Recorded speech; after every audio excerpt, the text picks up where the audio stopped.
So I'm joined by Stef Murray. Steph, you just had your title fight last week for the UKFC Featherweight Championship.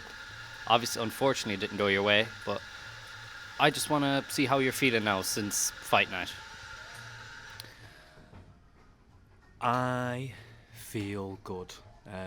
Obviously, inevitably, when it initially happened, how do I summarise my emotions? I was gutted. I think that the most obvious human emotion was I was pretty gutted. When you train very very hard for something and you apply yourself to something for a certain length of time and you have a genuine belief that you're going to be victorious, and then not only does it not go your way, but it ends in the way that it did in a knockout finish. Yeah, it was, I don't know if it's the right turn of phrase, but it was quite mortalising. It made me realise that I'm only human.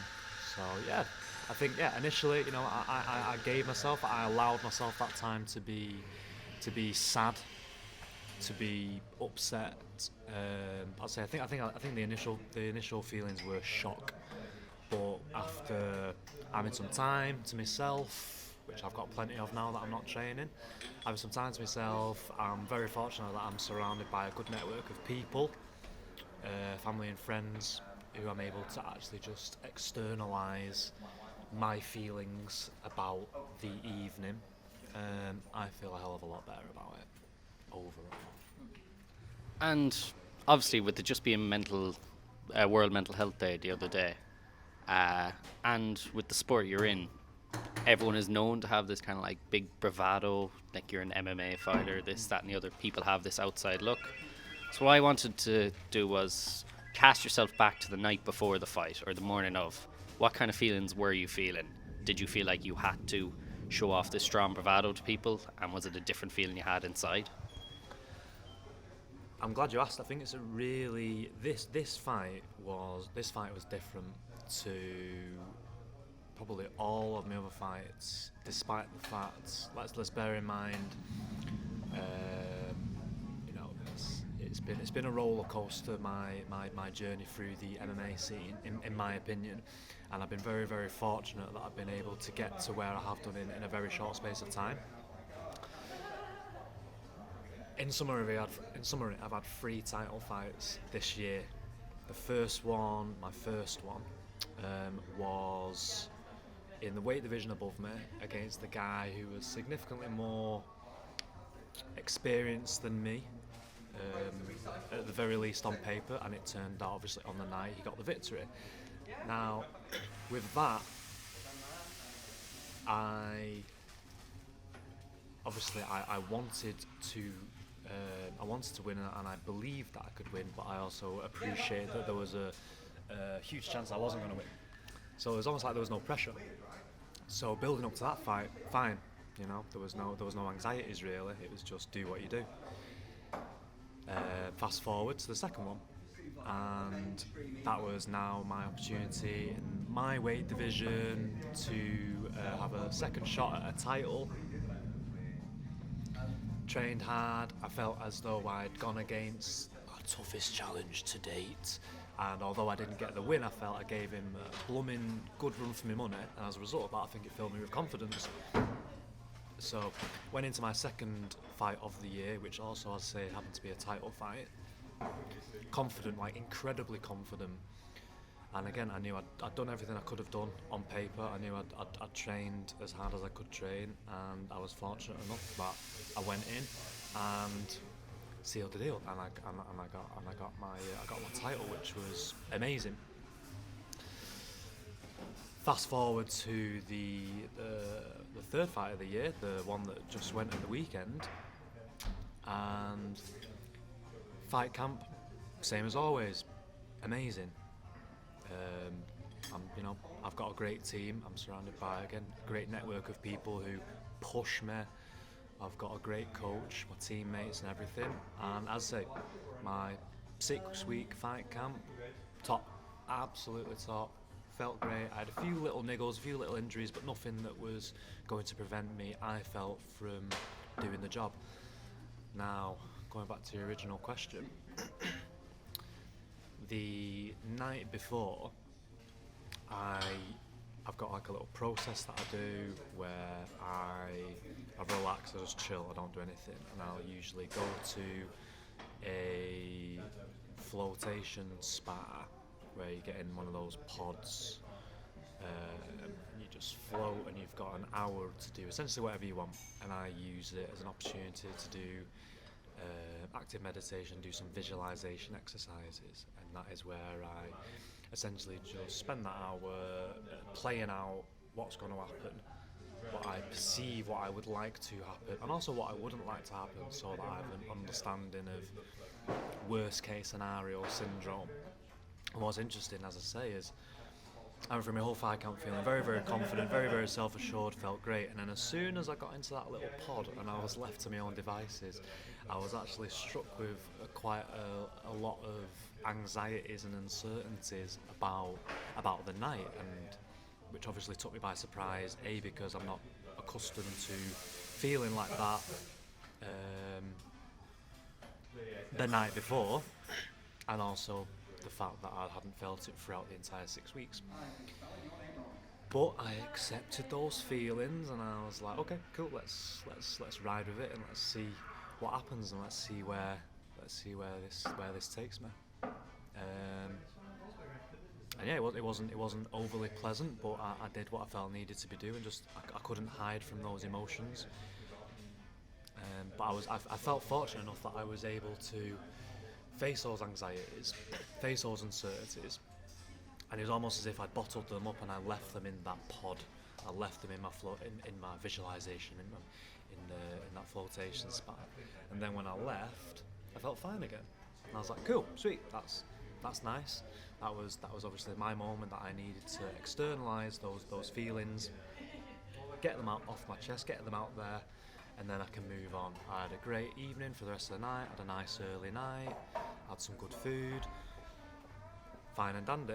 And then when I woke up the next day, again I was met with these anxieties. They weren't quite as strong, but they were definitely there, more so than I'm used to. And I was like, whatever, it's fine, just accept them for what they are, and just crack on, okay, we're here now. And I probably felt that pretty much all the way up until I got to the actual venue, and then gradually I felt slightly more comfortable, slightly more reassured, because I think it's actually when I get to the venue where I do start to feel even remotely nervous, because it's real and it's happening, whereas it almost happened in reverse this time. And when I did get to the venue, felt more relaxed, and as I say, when once I started warming up, I was sweet. Once I started warming up, I was absolutely fine. I had a great warm up. I was ready. I genuinely believed I was ready, but it was, yeah, certainly from the viewpoint of comparison of pretty much all my other fights in comparison to this one, the night before specifically and the morning before was certainly very different to what I'm accustomed to, and admittedly at this moment in time I don't know why that is, but yeah. And you know, a lot of fighters, as I was saying before about that bravado, personally, would you like that to change, that kind of like view people have, that like a lot of fighters should have that kind of bravado thing to them, or do you think there should be kind of an outlet where people are like, okay, these are people too? Because I remember I saw a quote during the week where someone said combat fighters are perceived as people who have no emotions, who are just people who are just stone walls. Do you feel that needs to be changed in the media and just the public eye? Not necessarily.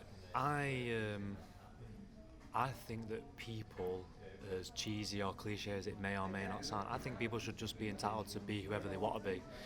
I think I want to do my utmost to be the best version of myself and be a good ambassador for the sport. If that so happens that I come across as maybe slightly more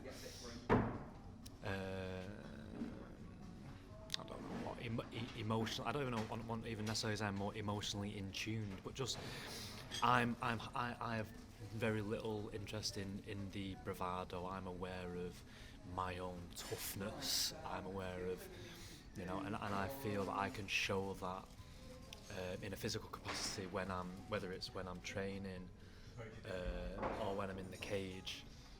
Me on a day-to-day, I probably couldn't be further from tough. And I'm sure most people would say that in the gym, and people who know me. And I'm totally cool with that.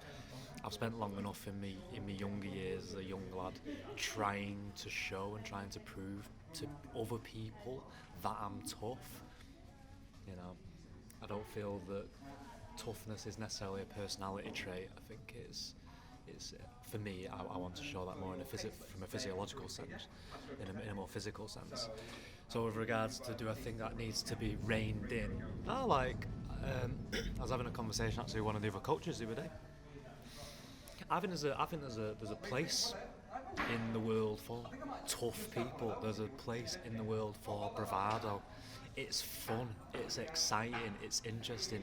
People gravitate towards it naturally. I gravitate towards it, regardless of myself and my own personal characteristics and mannerisms. That doesn't mean that, if someone walks in the room and they think they're the bee's knees and they've got that air about them and almost that sense of arrogance. I think it's fine as long as you're not being an ass. But then again, even if you are, you're entitled to be that person. I don't feel we should be obligated to all be one thing. We should all be more sensitive. I personally think that it's best that we, in whatever social setting it is, whether it's in public or around close friends and family, we should all feel comfortable and willing to show that. But no, I don't think we should be obligated to make fighters not seem as tough, because, let's face it, some people are, Just because I'm not like that, and just because I'm a fighter, doesn't mean that there's not a lot of tough young men and women out there who've had it very, very hard, and that is all they know, And maybe it isn't a bravado, maybe it isn't an act, maybe that is genuinely who they are. And so I don't think people should have to. But equally, having said that, I think that if you do have that softness within you, softness being more of an emotional trait as opposed to a physical trait, which I think is probably the problem, is that people combine the two.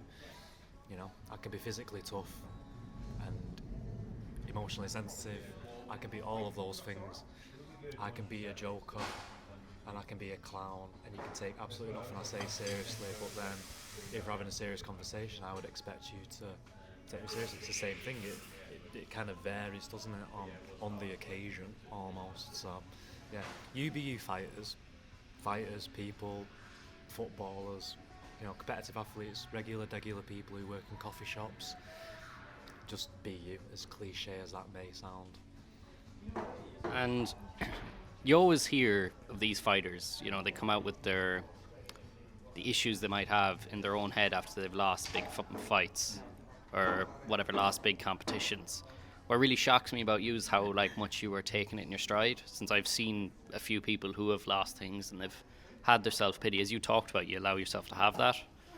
But what would your advice be to people who are struggling after a big loss? What would you tell them to feel? How would you say to take it in their stride?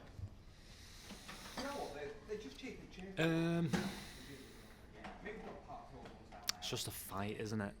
It's literally, isn't it? It is just a loss. Take it for what it is. Detach yourself emotionally from it and look at it in the bleak reality of what it actually is. As I've said to numerous people, allow yourself to feel upset, allow yourself to be disappointed within yourself, or the outcome, whether it's a big or little loss. It's kind of up to you, really, isn't it? It's as big or as little as you want it to be. And I was gutted, and I still am gutted. I still am, disappointed. It's been a week, and as we were discussing with regards to stoic, fighters. Yeah, I'm not. So yeah, I'm able to embrace those emotions and accept them. But equally, yeah, you just got to put it all into perspective. Like, I'm fine. Didn't even have a sore jaw, didn't have a sore head, didn't have anything. I literally woke up the next day, still just as pretty as I was the day before. It was just that idea of having a bruised ego, and as a few people have said to me, fortunately for me, my ego is strong enough to withstand, a loss, and if I want it bad enough, I just come back, don't I? I come back and redeem myself for me, because that's fundamentally who it should be for as well. So yeah, it is just a loss, as the famous Josh Lackner Cook said. Records are for DJs, mate. Like, it's the fight game. Sometimes we win, sometimes we lose, and it's how we come back from those losses. I have no doubt in my mind that I'm going to learn a heck of a lot more from this loss than I would if I'd have knocked him out in the first round. That'd be great, and it'd make me look and feel fantastic and tough as we keep bringing up. But yeah, it'd be pretty limited to how much I actually probably would have learned from that.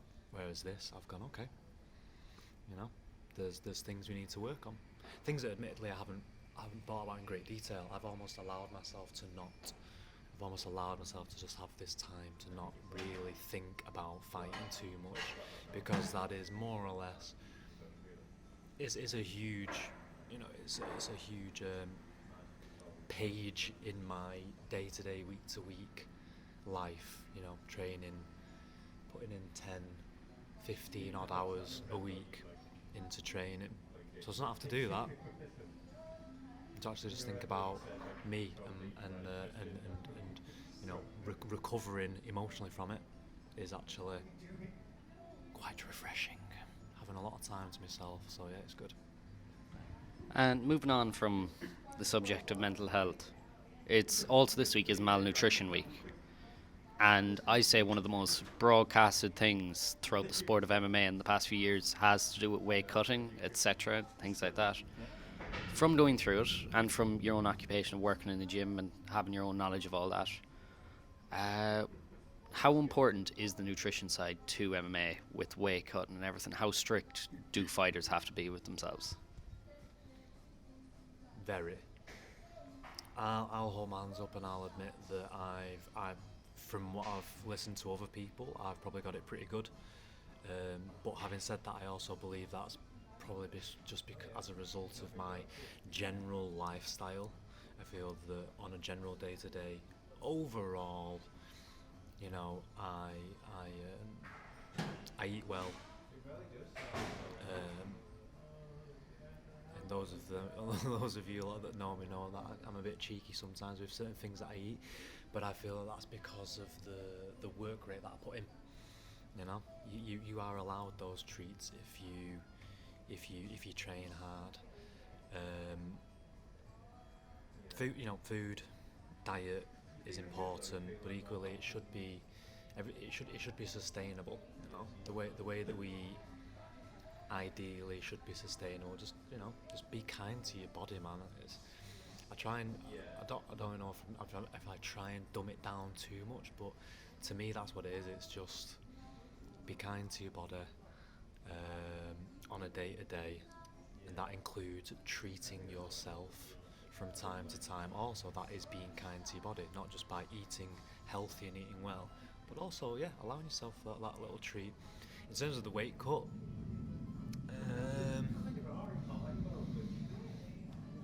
it's not fun, is it? Let's be honest, it's not fun. Again, I'm quite fortunate. I don't have it as bad as a lot of people, but even I, find it challenging. But I think, dare I, take a couple of steps back. it is. It's your mental approach. If you are mentally strong and if you just accept and embrace and respect almost the process. So I mean, like, moaning about a weight cut doesn't make a weight cut easier. Just get on with it. Yeah, you're gonna be dehydrated. Yeah, you're gonna be hungry. But I've already recognised that. I already know that's going to happen. So, and it's, you know, for me, I'm fortunate enough that it's only a week. Some people, okay, yeah, fine, it might be a little bit longer, but unfortunately for us, it's part of the fight game. So, without being that person who's like, oh, just tough it up and get on with it, but if you want to be a fighter and you want to fight in that weight division, you know what you've got to do. It's not a surprise. It's not sprung up on you a week before fight night. Like, oh, by the way, you've got to do that. Like, you know what you're getting yourself in for. So yeah, accept it and embrace it as part of the process, even if it is rubbish. Just like getting battered in sparring can be rubbish sometimes and can be demoralising, but it's part of the process. It's all part of the process. And talking about weight cuts, we look at, say, like One Championship, and we can see they have put a strict policy on where fighters have to be a lot closer to the weight, so it stops that high weight cutting. Do you believe there should be a rule set put in, especially for amateur fighters, that you have to fight just a certain kilo or 2 kilo above towards your weight class? You have to be close to that weight, or do you believe in this kind of big cuts of 6-7 kilo? I personally am not a massive advocate for cutting, and this might even just be me showing my ignorance to the sport and to the idea. But to the best of my ability, to the best of my knowledge, you know, weight cutting is you trying to gain advantage on your opponent by being the bigger man on the night.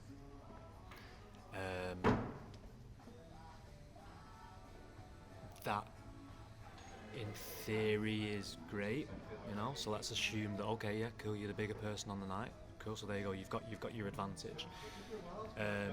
It's one advantage, it's one single advantage. Just because you're the bigger person doesn't necessarily mean you're the stronger person, so that is obviously an element in my head. If you've done a bigger cut, that your conditioning might take a hit as a result of that. So you might be a few kilos heavier, but equally you might be knackered by the time you get to the second round because it's been a hard cut. Whereas let's say I've had an easy cut because I've only had to cut 3-4 kilos, and my opponent's had to cut 6, 7, 8 kilos. Who's going to feel the fresher man because they're more hydrated and the more at their natural weight to begin with. Failing all of that, I also kind of think surely the advantage, to the best of my knowledge, excuse me if it's ignorant, is that I'm losing that weight and doing my water cut so that I can then regain that weight and be heavier on the night so I can gain the advantage. But if everybody's doing it, then where's the advantage? If it was like, if I was doing a water cut and I was losing 4 or 5 kilos, but my opponent wasn't, then when I got in the cage I was 5 kilos heavier, that would make sense to me. But if I'm doing it and he's doing it, and then we both do an horrible weight cut, get to the same weight, but then we both rehydrate and then get back up to our original weight, which is around the same anyway, I'm assuming, that doesn't coincide with this idea of an advantage, a size advantage.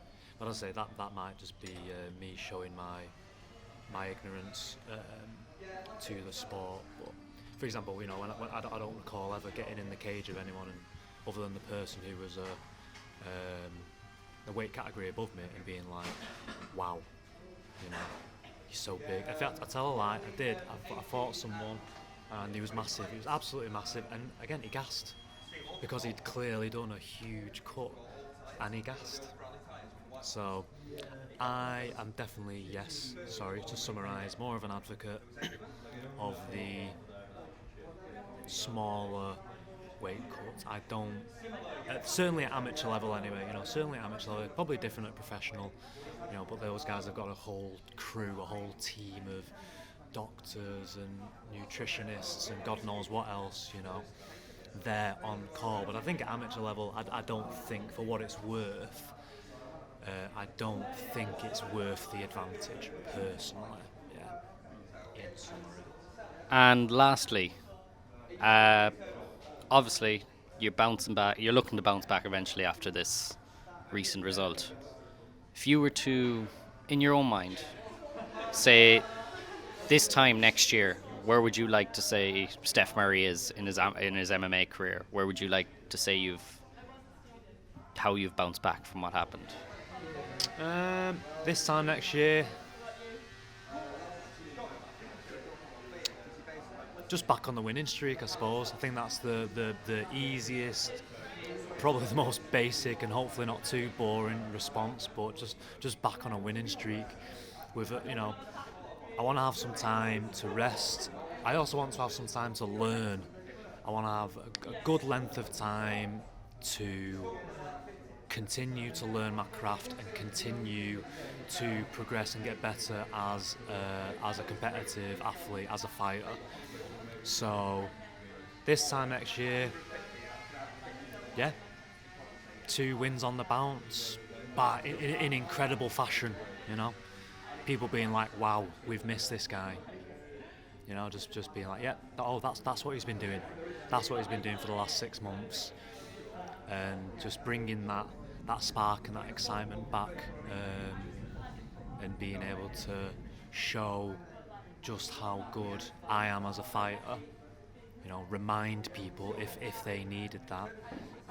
Show and prove to myself as well, because I say my confidence has been knocked a little bit. Show and prove to myself how good a fighter I am, and just show how great a gym, and as I say, how great a gym, how great a team, how great a coach we have with the likes of Martin at Fighting Fit. I want to be that person that's where I want to be. At this time next year, I will have had 1 to 2 more fights, 2 wins, clean, decisive, impressive, and just back on that winning streak and ready to get back on having title fights and that. That's perfect. Thanks, Steph.